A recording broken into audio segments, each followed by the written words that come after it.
Siapa di sini yang anaknya malas banget kalau disuruh belajar? Ayo angkat tangannya. Oke, Bapak Ibu, pada dasarnya rasa malas adalah sifat alami manusia.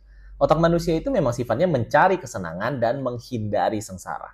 Jadi, jangan heran kalau anak lebih suka main game daripada belajar.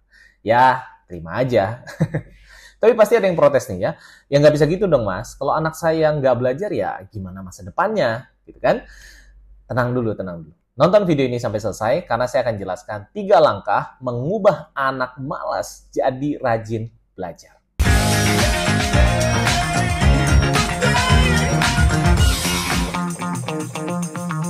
Perkenalkan, saya Juni Anton, seorang penulis buku dan trainer belajar cepat dengan pemahaman tinggi.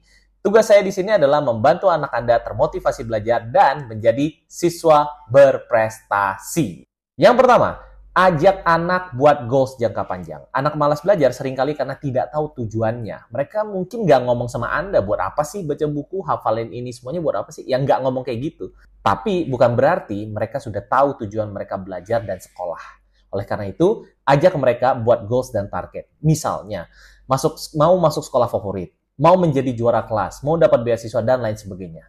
Anak yang punya goals akan termotivasi sendiri. Jadi nggak perlu disuruh belajar, ya pasti belajar sendiri. Yang kedua, kuasai cara belajar yang menyenangkan. Anak bisa malas belajar karena jenuh dengan melihat tulisan dan angka-angka yang jelimet.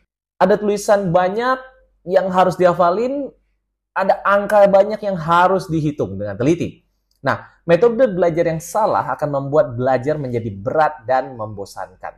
Jadi, bekali mereka dengan cara belajar yang menyenangkan. Di workshop Smart Student Strategy yang saya lakukan, saya membagikan metode belajar yang menyenangkan tentang bagaimana menyerap informasi dengan cepat, mengingat lebih lama, dan mempresentasikannya dengan percaya diri. Strategi ini juga bisa dipelajari oleh anak Anda. 3. Manajemen waktu. Nah, kalau sudah punya goals dan cara belajar yang menyenangkan, hal berikutnya adalah punya manajemen waktu yang baik.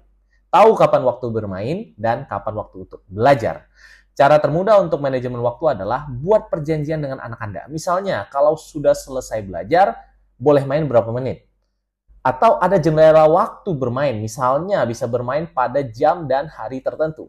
Dengan begitu, saat bermain, anak Anda bisa fokus dan tidak merasa bersalah karena tidak belajar. Sebaliknya, saat belajar, dia bisa fokus karena nggak lagi kepikiran untuk main. Itulah 3 hal yang bisa Anda lakukan untuk mengubah anak Anda yang malas menjadi rajin belajar. Jika Anda punya cara lain, yuk share di kolom komen ya.